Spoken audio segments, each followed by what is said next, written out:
Welcome back to my channel. Today I'm going to be talking about the word apologetic and the way it is used with reference to the gospel narratives of the resurrection to call into question certain aspects of those narratives. This idea for this video came to me when I did an interview recently, really fun interview with I believe he's a theist now, but not a Christian, Matthew Adelstein. We had a good conversation about various things, and this exact topic came up. When there are aspects to the gospel stories, like Jesus telling Thomas, reach your hand and put it in my side, and so forth, should we suspect those? Should those get a sort of question mark on them or a downgrading of them because they sound apologetic or because they would be useful for apologetic reasons, even to someone who was just making them up and inserting them in order to convince somebody that Jesus was risen, though he was not. So, have fun. I'll try to remember to put that link in here, and you can go watch that interview and our discussion there, and that gave me the idea for this video. Another thing that gave me the idea for it is that I've been doing a deep dive into an article by C.H. Dodd, very famous New Testament scholar. He has an article on the resurrection appearances of Jesus and a form critical analysis of them. I think the whole method is just wrong. And I've been diving into that because Gary Habermas often refers to Dodd, and the implication you find in Habermas's new book and in older things as well, it's been very consistent, is, well, Dodd is a critical scholar. He's not just a naive conservative just accepting these narratives on face value. He's doing analysis. He's trying to mine out what is in the gospel resurrection narratives that's got more of a claim to historicity. And so if even Dodd acknowledges something, some historical aspects to these narratives, that's exciting and that's important. And we can use that to argue for the resurrection with skeptics without having to really challenge critical scholarly assumptions. And there are all kinds of things wrong with this. For one thing, Dodd's kind of a moderate. He's not really representative of anyone but himself. He's not, in terms of, if he acknowledges something that sounds a little bit conservative, he's certainly not representative of the, whole spectrum. And of course, the minimal facts approach is supposed to be saying these are things acknowledged by the whole spectrum. There's even a place where Dale Allison just says outright, well, Dodd has this ineffable feeling of first-handness about the account of Mary Magdalene meeting Jesus. I don't have that feeling. Moving on next, So there's that. But also, and more important for this video, Dodd really strips the narratives. He really takes away everything that's very interesting from the narratives using the word apologetic. So again and again, it'll be, well, these are apologetic expansions. This has been, the older form has been subordinated to an apologetic motive and so forth.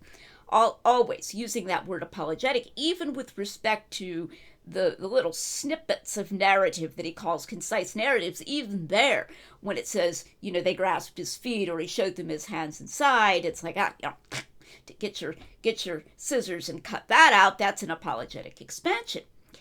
So it really became clear to me, and in this I think Dodd is typical of critical scholars, that there's an assumption that if some aspect of a story of Jesus' resurrection is helpful, really helpful, if we take it to come from, original testimony and so forth, to arguing for the bodily resurrection, especially the bodily resurrection, then we're going to get rid of it. We're going to take it to have been added later.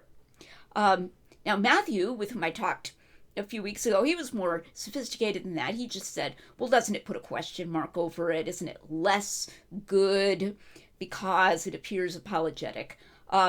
Whereas critical scholars tend to just be like, oh, that's apologetic, so it's an addition.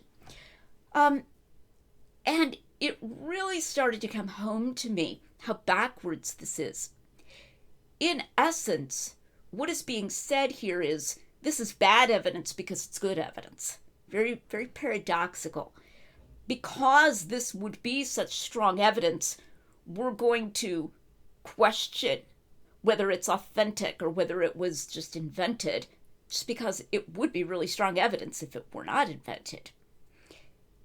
That should raise a suspicion that something epistemologically wrong is going on here, something epistemologically incorrect. So let's consider, a crime analogy. Suppose that, Mr. Jones is killed by being struck on the head with a blunt object. And we later find in Mr. Smith's SUV a blunt object which has on it traces of blood. Maybe it's been wiped but not perfectly wiped. Traces of blood and DNA that match Mr. Jones's DNA. So it really looks like the murder weapon. This use of apologetic would be like saying, well, we should put a question mark over that finding of that murder weapon by the police as evidence because it's so apologetically useful that it's the kind of thing that the police would plant if they were trying to frame Mr. Smith, or some, other person would plant if you were trying to frame Mr. Smith. Now, that sounds good, in a murder mystery when you're trying to make it complicated. But in the absence of any independent evidence that the police force there has it in for Smith or is corrupt and typically frames people by planting blunt objects in their SUVs, it's basically trying this kind of trick. And a defense attorney can do that, but that doesn't make it epistemologically legitimate, where you're saying this is such good evidence that it's bad evidence. Let's devalue it because it's the kind of thing that really supports the conclusion that Smith is the murderer, so therefore it's the kind of thing that would be planted by someone trying to incriminate him. The fact of the matter is that that's just an indirect testimony to the fact that it actually is good evidence. And something similar, I believe, is taking place here in these narratives. What we're doing is saying, well, if Thomas, let's say, named as one of the 11, really was out there, in Jerusalem, risking his life, saying, yeah, I didn't believe it. I said this sort of mocking thing about unless I can put my hand in his side and put out my finger and touch the nail prints, I'm not going to believe that he's risen from the dead. And then a week later, he was there again with me and the other guys here, and he said this to me, and I was able to see that it really was Jesus and that he was really there physically.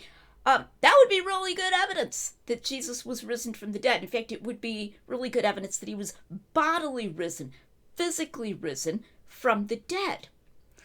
So that's not a good reason to devalue the evidence. You shouldn't devalue it because it's so valuable, unless you can argue in some independent fashion that these look like made-up accounts, or even that we have absolutely no reason to think that they're not made-up accounts, right? I mean, if you just say, these are just accounts that, for all we know, could be completely made up. And of course, I think that that's not true. I think we have positive evidence that the authors didn't just willy-nilly include made-up things, much less make them up themselves. When you read Dodd, it's really interesting.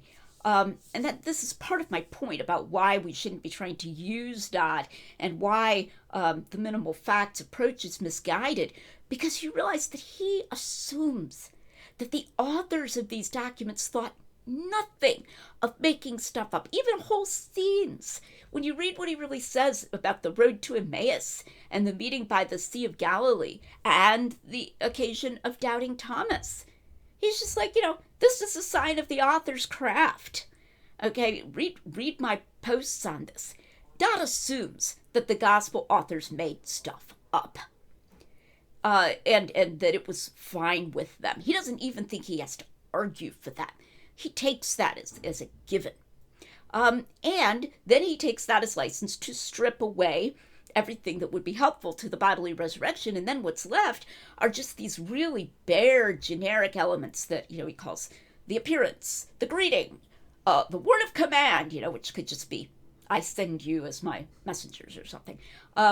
So by the time you've stripped it down to that, even if that is what they claimed, it's completely impossible to use that to distinguish from a vision-like appearance, or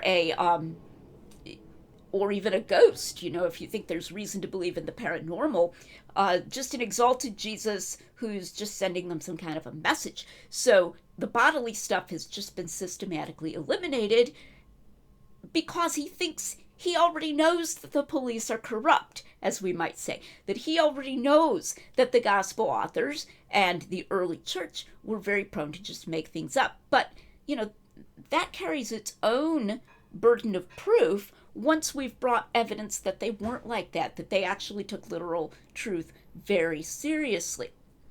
So I wanted to bring that out in my recommendation. When you encounter somebody who says, well, this is kind of apologetic, so it does kind of make sense that it would be a development, that it would be added, I'm going to suggest that you substitute a different word. Say, let's substitute the word evidential for apologetic, because this is what you're really saying. Because this is so evidential for Jesus' bodily resurrection, it's therefore suspect. Doesn't that kind of sound wrong? Okay? So the word apologetic can be used, I don't use it this way, but it can be used to carry connotations of a willingness to bend the truth for your own ends. Okay? And it's certainly used that way by Dodd, and by, Dale Allison, and by other mainstream New Testament scholars. Apologetic is a derogatory term. Apologetic elements, apologetic additions, apologetic expansions. Right away, we know what that means. So when you encounter that from someone who's questioning the evidence, say, well, why should we question it just because it's so evidential? I also want to use this to bring home yet again the hopelessness of the minimalist approach. Because with the minimalist approach, what we're doing is we're accepting only what critical scholars will grant us, which, as we see when we read them, is pretty much guaranteed to strip away all the best evidence for the bodily resurrection of Jesus. And then, having accepted that limitation, we're then scrambling to try to find some way to replace that. I also think that this approach of these critical scholars amounts to a negative use of the criterion of embarrassment in a sense. Now, as you remember, the criterion of embarrassment says that if something is included in a story in the Gospels that would have been embarrassing for the authors, for the Christian community they represented, then it's especially unlikely to be invented because they wouldn't have invented it because it was embarrassing. So the statement that women were the first to find the tomb empty, that's considered to satisfy the criterion of embarrassment. Of course, that doesn't necessarily mean that, all the critical scholars out there are like, okay, I guess the tomb was empty, because the criteria of embarrassment, we're done here, Sometimes critical scholars will demand that a passage satisfy two criteria before it can be treated as historical. So, while others, like Allison, for example, just barely accepts the empty tomb because of the criterion of embarrassment, but then he brings in rainbow bodies and all this other stuff to say, that doesn't necessarily mean that Jesus appeared to them bodily, and he doesn't think Jesus did appear to them bodily. He thinks it was some kind of a vision, maybe an objective vision, but a vision. So all that stuff about, hands-on stuff was added later. But when we use the criteria negatively, what we're basically saying is we're only going to accept material that is embarrassing. We're only going to accept material that is in there in some roundabout way, that we have reason to accept for some roundabout reason. We're not going to accept any direct evidence, or we're going to really downgrade or question anything that's really direct, like Jesus said, you can touch me here, I'm not a ghost. Consider the fact that if Jesus really rose bodily from the dead, it is likely, I would say likely, here I would actually say more than 50% probable, that he would give them some kind of physical evidence that he was physically present. As far as specificity, I'm not saying it would necessarily be this exact evidence that we have. Maybe Thomas would have been there the first time around and then he wouldn't have doubted. Or maybe Jesus would have washed their feet another time or something, so that they see that he's tangible. So I'm not specifying this exact evidence, but since the bodily resurrection was something important, I believe, to Jesus, that he was predicting, that he was teaching, that he was saying would be a sign that he was sent from God, I think, given that he actually did, the probability is high that he would give his disciples good reason to believe that he was really there, present. And if he did, the probability is high that they would tell other people. Here we're at a point where we actually should expect this evidence to get out there somehow if the hypothesis is true. So to apply a criterion where we say only indirect evidence, only evidence that they're kind of giving in spite of themselves, is something that I will accept as having, a good reason, strong reason to think that that's what they attested. We're ruling out evidence that not only is strong, but that it's strong partly because it's the kind of evidence we would actually expect if the hypothesis were true. It's very natural evidence if the bodily resurrection were true. And that's a bad way to reason. That's not a good way to reason. I suspect that one of the reasons that skeptics and critical scholars do this is because they genuinely believe that we have reason to think the Gospels are formed in this way, where they're, the anonymous people who weren't really taking any risks, who are just sitting around with their buddies telling stories, and then the Gospel authors include that uncritically, maybe even anonymous Gospel authors, so they're not risking anything, or they just make something up and so forth, that it's really removed from the eyewitness testimony of people who were risking something to say it. Or at the most, that we have no reason to think that it came from the original apostles who were risking something for saying it. And that, of course, is where the maximal data case comes in. We want to challenge that assumption, and I think we have ample evidence to challenge that assumption. The first step is recognizing how little these critical scholars are acknowledging, how much is being assumed when someone says, well, that looks like an apologetic addition, and how well we can respond to that and call that into question in turn. So I hope you'll keep watching for further tools for doing this, and maybe even get hold of my book, Testimonies to the Truth, Why You Can Trust the Gospels, and just browse among my other videos because there's already a lot of material here. Thanks for watching or listening to the podcast. I'm Lydia McGrew.